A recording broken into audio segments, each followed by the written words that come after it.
সুন্দরবন একটি জায়গা যেটি বিভিন্ন কারণে বিখ্যাত হলেও সর্বশ্রেষ্ঠ বিষয়টা হলো সেখানকার নরখাদক রয়্যাল বেঙ্গল টাইগার। বিষয়টা জঙ্গল এবং রোমাঞ্চের হলেও সেখানকার পার্শ্ববর্তী গ্রামে প্রায় হানা দেয় মৃত্যু।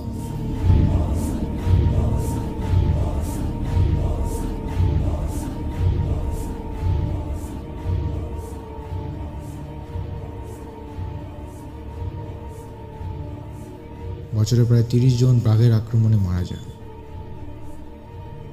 ঠিক এরকমই এক ঘটনা ঘটে নিকারিঘাটা নামক এক গ্রামে।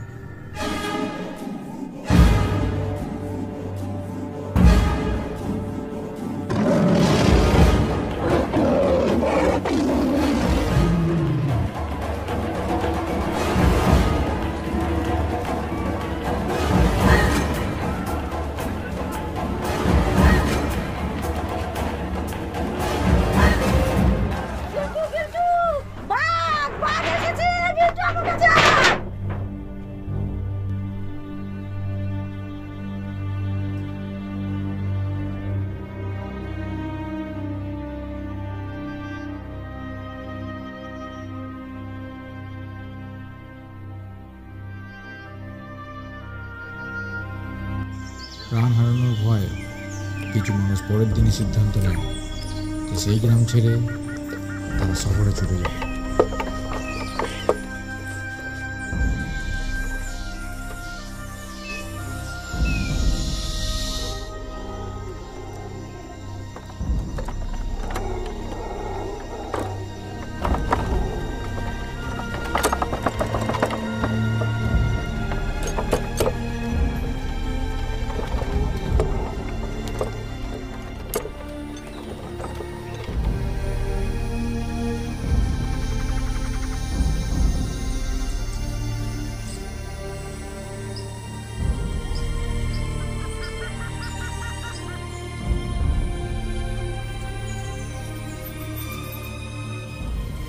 সমস্ত গ্রাম শ্মশানের মতন ফাঁকা হলেও কিছু মানুষ তাদের পৈতৃক ভিটে আগালেই থেকে যায়। এই ঘটনার রিপোর্ট পৌঁছায় ওই গ্রামের এক বাসিন্দার আত্মীয়র কাছে, যে শহরে থাকত। এরপর এখানে আশ্চর্য ব্যাপারটা, বাঘের ভয় লোক গ্রাম ছেড়ে চলে যাচ্ছে, তুমি এখনই গ্রামে পড়ে আছো। না বাবা, তোমাদের সাথে আমি যাব না, আমি এখানেই থাকবো। এইটা আমাদের পূর্বপুরুষের বাড়ি, আমি এই বাড়ি ছেড়ে আমি যাব না বাবা। আরে মাসি, তুমি যেটা বলছো সেটা আলাদা ব্যাপার। এখানে বাঘ বেরিয়েছে, সবাই চলে যাচ্ছে, কি আনন্দ করে কেউ চলে যাচ্ছে? আমাদের আত্মরক্ষা করার জন্য এই জিনিস আমাদেরও আছে। এই দেখো বাবা, এই বন্দুকটা আমি দিই, এটা আমার মালিক দিয়েছিল। অনেক রাত দিতে আসি, তাই আমার প্রয়োজন দিয়েছিল। অনেকদিন হয়ে গেছে, তবু আমি যত্ন করে রেখেছি বলে নতুন আছে। এতদিন লাগেনি, কিন্তু এখন লাগবে। এটা তো আছে, কিন্তু তোমরা গুলি কোথা থেকে পাও? এতে 8-8টা গুলি ছিল, প্রয়োজন হয়নি, তাই এখন সেই গুলিগুলো রয়ে গেছে। চিন্তা করার বিষয়, তোমরা এই 8টা গুলি নিয়ে তোমরা এই বাঘের মোকাবিলা করবে? হ্যাঁ বাবু, তুমি বাড়ি ফিরে চলে যাও, এই অবস্থায় এখানে থাকতে হবে না আমাদের সাথে। তুমি যেটা ভাবছো সেটা, তুমি যদি সেরকমই ভাবো যে আমরা তোমাদের সাথে নেই, তাহলে ভুল করছো। সেটা মনে আমরা বাঘের সঙ্গে আমরা মোকাবিলা আমরাও করতে পারি। সংকটটা তুমি তো বন্দুক চালাতে পারো না। আরে বাবা, চিন্তা করছিস কেন? না পারলেও চালিয়ে নিতে হবে, পরিস্থিতির সঙ্গে নিজেকে মানিয়ে নিতে হবে না? বাবা, আমি কলকাতায় যাচ্ছি, খাবার শেষ, তোমরা কিন্তু সাবধানে থেকো। তাহলে এক কাজ করা যাক মাঝি, তুমি এখানে একার বিল্টুকে নিয়ে এই অবস্থায় থেকো না। যেহেতু কলকাতায় যাচ্ছে তো, তুমি বরং জেটটা ছেড়ে বিল্টুকে নিয়ে চলে যাও। ছেড়ে দাও আমার, তুমি করো না, ভালো কথা বলছি। বাচ্চাটারও প্রাণ যাবে, তোমারও প্রাণ যাবে। হ্যাঁ চন্দনা, ঠিকই বলেছো, তুমি আমার সাথেই চলো। না, আমি যাব না, তোমরা চলে যাও। বিল্টুও যাবে না? না, বিল্টু যাবে না, বিল্টু আমার কাছে থাকবে। আরে আমরা তো আছি, সেটা না, আমরা তো আছি। তুমি এক কাজ করো, তুমি যদি বলো যে হ্যাঁ যাবে না, তাহলে তুমি থাকো, বিল্টু আমার সাথে যা। হ্যাঁ, আমরা খাল পাড়ে যাচ্ছি, বিল্টু আমাদের সঙ্গে যা। তুমি এক কাজ করো, ঘরে দরজাটা বন্ধ করে তুমি নিরাপদে থাকো, আমরা যতক্ষণ না সে ডাকবো। আমাদের আওয়াজ না পেলে গাড়ি হ্যাঁ, দরজা খুলবে না। ঠিক আছে, তোমরা যখন কেউ যাবে না, তখন আমি নিজেই চলে যাচ্ছি।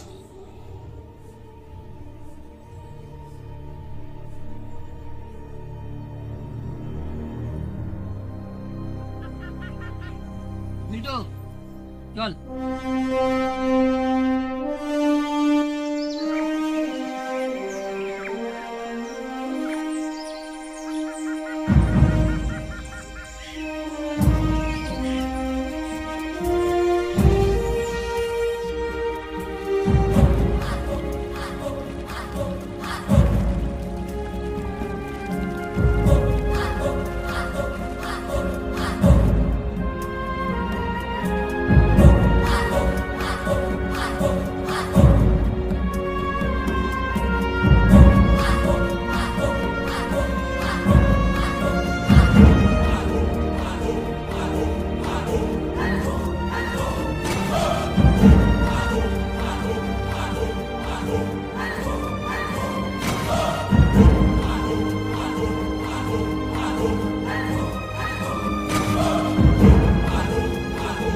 গ্রামে যাবে রাস্তা।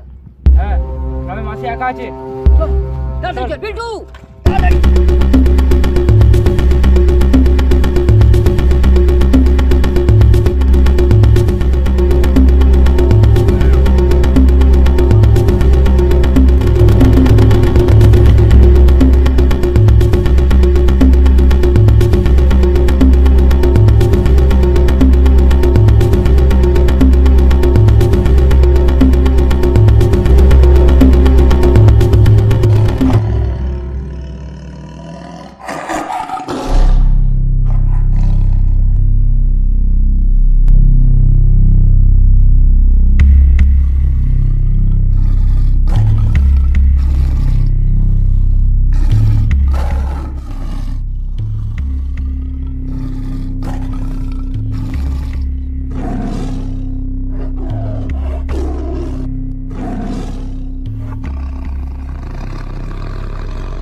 মাসি দেখো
এই ঘটনার পর তারা জানতো স্বস্তিটা হয়তো সাময়িক, কারণ পরে আবার হয়তো সেই গ্রামে বাঘের আক্রমণ হতে পারে।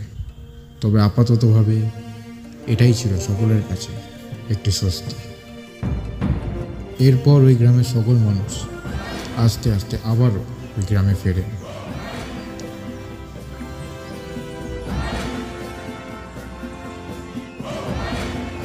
সমস্ত কিছু আগের মতন হয়ে উঠতে শুরু করে।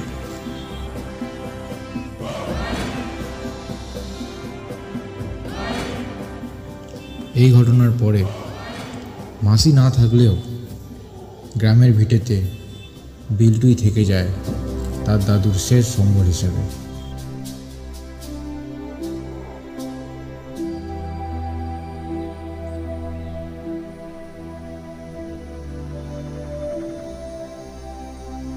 এবং শঙ্কররা পাড়ি দেয় শহরে তাদের বাড়ির উদ্দেশ্যে।